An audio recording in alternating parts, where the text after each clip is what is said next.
वैसे तो शिक्षक को राष्ट्र निर्माता कहा जाता है, लेकिन बीते दशकों में शिक्षकों की गरिमा और कर्तव्य को व्यावसायिकता और व्यवस्थाओं ने पलीता लगा दिया है, जिसके कारण विशेषकर शासकीय स्कूल का नाम आते ही लोगों के दिलो दिमाग में आता है कि एक जीर्ण और शीर्ण पड़ा हुआ स्कूल, एक बेकार सा स्कूल, जहां पर शिक्षक मनमर्जी से कभी भी स्कूल में पहुंचेंगे और कभी नहीं पहुंचेंगे। बच्चों के भविष्य की उन्हें कोई चिंता नहीं होगी और इस तरह के ख्यालों के कारण अधिकांश लोगों ने सक्षम परिस्थितियों में प्राइवेट स्कूलों में बच्चों को पढ़ाना अधिक पसंद किया।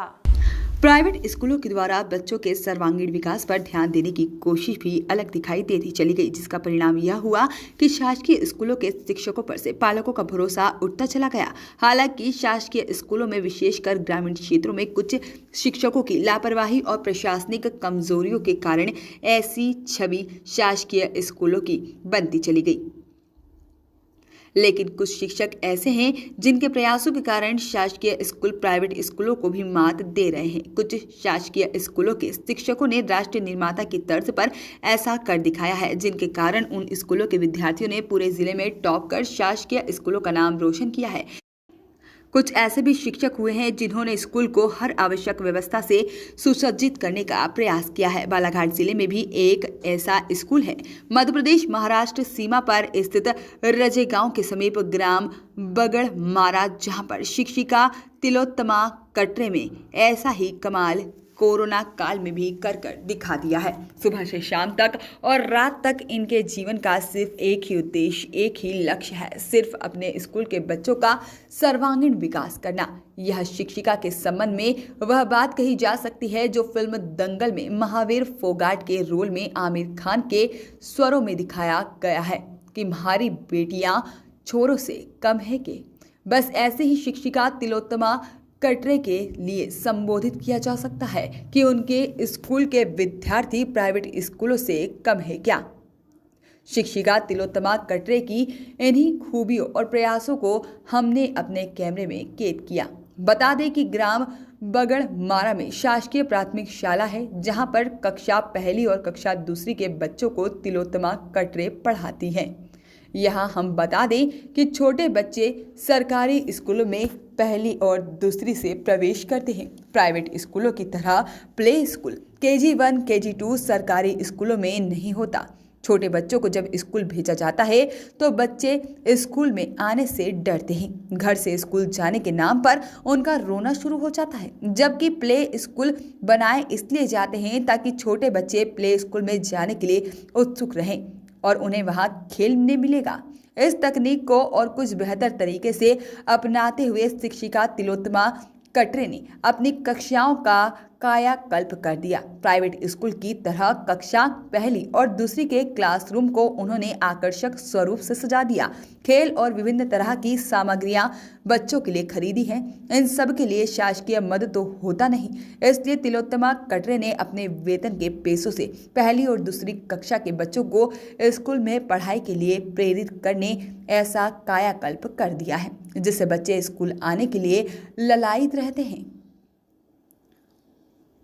गौरतलब है कि तिलोत्तमा कटरे का यह रिकॉर्ड है कि स्वास्थ्य खराब रहने की स्थिति में भी उन्होंने स्कूल आना कभी नहीं छोड़ा। 3 वर्षों से बगड़मारा स्कूल में पदस्थ तिलोत्तमा कटरे ने पहले अपने वेतन के 50,000 रुपए लगाकर स्कूल भवन की मरम्मत करवाई थी और उसे आकर्षक स्वरूप देने का प्रयास किया था। वहीं जब कोरोना काल में स्कूल में बच्चों का आना बंद करवा दिया गया, तब भी तिलोत्तमा कटरे ने अपने प्रयास जारी रखे और उन्होंने क्लासरूम को विधि साजो सामान से सजाते हुए पुनः लगभग 45,000 रुपए दोबारा अपने वेतन से खर्च कर तिलोत्तमा ने ऐसा स्वरूप दिया जिसे देखकर कहा नहीं जा सकता कि यह कोई शासकीय प्राथमिक शाला है, जहां छोटे बच्चों की पढ़ाई के लिए शासन द्वारा मोहल्ला क्लासेस और घर जाकर बच्चों को पढ़ाने की गाइडलाइन तैयार की गई है। तो वहीं तिलोत्तमा कटरे ने बगड़मारा पहुंचकर प्रतिदिन बच्चों को पढ़ाती है। मिली जानकारी के अनुसार तिलोत्तमा का कुछ महीनों पूर्व दुर्घटना में पैर फ्रैक्चर हो गया था। तब पैर में दर्द और चलने फिरने में तकलीफ होने के बाद भी कदमों को कठिनाइयां रोक नहीं पाई और कोरोना काल में भी शिक्षा का दीपक लेकर बगड़मारा के बच्चों का जीवन रोशन करने में तिलोत्तमा कटरे लगी हुई है। शिक्षिका तिलोत्तमा कटरे ने कहा कि सरकारी स्कूलों में ज़्यादातर गरीब घरों के बच्चे पढ़ते हैं। इन बच्चों में प्राइवेट स्कूलों के बच्चों की तरह मानसिक हीन भावना भी जन्म लेती है, क्योंकि विभिन्न तरह के अभावग्रस्त जिंदगियां ये जीते हैं। इन बच्चों का कॉन्फिडेंस लेवल बढ़ाने के लिए, ताकि इन्हें इनकी स्कूल प्राइवेट स्कूलों से अधिक सुसज्जित लगे और ये छोटे बच्चे रोते बिलखते नहीं बल्कि खुशी खुशी स्कूल पहुंचे, इसलिए उन्होंने क्लासरूम को ऐसा तैयार किया है। श्रीमती तिलोत्तमा ने यह भी कहा कि राष्ट्र निर्माण के लिए ग्रामीण बच्चों को योग्य बनाना भी आवश्यक है। इसके लिए इन्हें अच्छी शिक्षा मिल सके, इस पर केंद्रित होकर प्रयास किए जा रहे हैं। नाम है बेटा आपका? रिया हनवत। रिया हनमत। कौन सी क्लास पढ़ते बेटा आप? पहली पढ़ते। आप क्या शिक्षिका का क्या नाम है?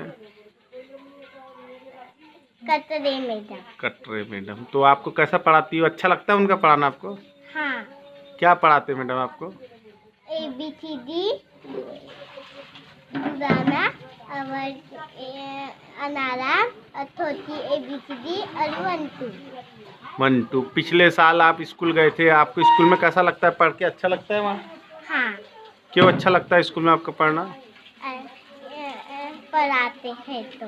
पढ़ाते हैं। और वहाँ पर जो स्कूल में बहुत सारी सुविधा है आप लोगों के लिए, चेयर वगैरह, अच्छा लगता है आपको? आप स्कूल जाना चाहोगे? फिर चेयर है वहाँ, बहुत सारी सुविधा है आप लोगों के लिए।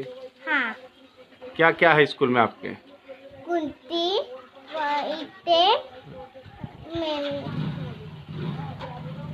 मैडम अक्सर देखने आता है कि स्कूल में बड़ी लापरवाही और जो अच्छी अच्छी इमारतें भवनें वो भी जंजर हालत में पहुंच जाती है, क्योंकि कहीं ना कहीं यहाँ वहाँ के लोकल जो मैनेजमेंट रहता है उसकी लापरवाही उल्टा है, उसके बदले यहाँ उल्टा ये देखने मिल रहा है कि बड़े तरीके से रंगरोगन हुआ है, साज सज्जा हुआ है, वो भी ऐसे कोरोना समय में जहाँ आप लोगों को कोरोना काल में बस्ती में पढ़ाई करवाना है, मोहल्ला क्लासेस लेना है और आपको कुछ प्रॉब्लम्स भी है, उसके बावजूद आपने इस तरीके के जो यहाँ साज सज्जे करा, कैसे कर पाया? किस सोच के साथ करे आपने? कहाँ से प्रेरणा मिली आपके काम की? मुझे हमेशा से रहा है कि बच्चों को, अभी कोरोना इसमें इतना तो लॉस हुआ, मोहल्ला क्लास हम लोगों की चल रही है, लेकिन मुझे लगा जब भी क्लासेस स्टार्ट हो उसके पहले मैं क्लास से कुछ ऐसे बनाऊं कि बच्चों को वो कोरोना में जो 1 साल का लॉस हुआ है, वो लॉस जिस तरीके से हुआ है वो वाला लॉस पूर्ण कर सकूं। इसलिए मैंने टीचिंग एड्स और ये जो कलरिंग वगैरह, ये आइडिया तो मुझे ऐसी पहले से ही दिमाग में चलते रहते हैं, एवरी ईयर ये वाला वर्क किया जाता है। लेकिन इस बार मैंने सोचा फ्लोर में भी ऐसे नंबर्स वगैरह किए जाए ताकि बच्चा और उसको जल्दी से इम्प्रूव करके उसको लर्न करे। तो जब वो बच्चा एंट्री करेगा इस क्लास में, इस क्लास का माहौल मैंने इसलिए ऐसा बनाया है कि 1 साल में बच्चों ने जो जो चीज़ सीखी थी उसमें भी इतना ज़्यादा लॉस हुआ है कि यहाँ जब वो आएगा तो उतना ही इंटरेस्ट से वो उसमें रुचि लेगा। इसलिए मैंने, और ये वाली थिंक कि ये कहाँ से मुझे आइडिया आता है, तो मुझे पहले से ही बहुत ज़्यादा ये रहा है कि बच्चों को किस नए नए मेथड से ये सिखाया जाए। एक्टिविटी बेस में हम लोगों का निष्ठा प्रशिक्षण 18 मॉड्यूल हुए हैं, उसमें भी एक्टिविटी बेस को बहुत ज़्यादा सबसे प्राइवेसी दी गई है कि सबसे ज़्यादा एक्टिविटी बेस में बच्चों को पढ़ाया जाए। तो यही सब चीज़ देखते हुए मुझे थोड़ा चेंज करना था और बच्चों को आकर्षण का केंद्र बनाना था अपना क्लास, ताकि बच्चा उसमें रुचि ले सके। ये सब चीज़ें सोच के मैंने ये सब किया। मैंने अभी कोरोना काल चल रहा है, आप लोगों को आदेश है कि आपको मोहल्ला क्लासेस लेना है, मोहल्ला क्लासेस में आपका समय चले जाता है वो आप पढ़ाई कराने में, उसके बावजूद ऐसा किस समय में आपने इस तरह की व्यवस्था बनाने का काम करा है? कौन सा समय बचा कर करा है? कितने दिन लग गए इस काम को करते हुए, इस व्यवस्था को बनाते हुए? कितने पैसे लग गए इस काम में आपके? सर ये कोरोना, इसमें हमें मोहल्ला क्लास तो लेनी है, लेकिन समय के थोड़ा पहले आते हैं तो एवरीडे आधा घंटा अपने क्लास में, जब क्लास में बच्चे नहीं रहते, मुझे आधा घंटा ये वाला वर्क करना है, उसके बाद फिर मोहल्ला क्लास लेने के लिए। तो हर दिन मैंने ये किया है कि आधा घंटा अपने क्लास में देना, उसके बाद मोहल्ला क्लास के लिए निकल जाना। वहाँ पे हमको 3-4 घंटे क्लास लेनी पड़ती है। तो यहाँ का वर्क आधा घंटा करके एवरीडे वो कंप्लीट करने के बाद ये वाले सब काम में मुझे काफ़ी दिन लगे, 2-3 महीने लग गए ये वाले सब वर्क में। तो आधा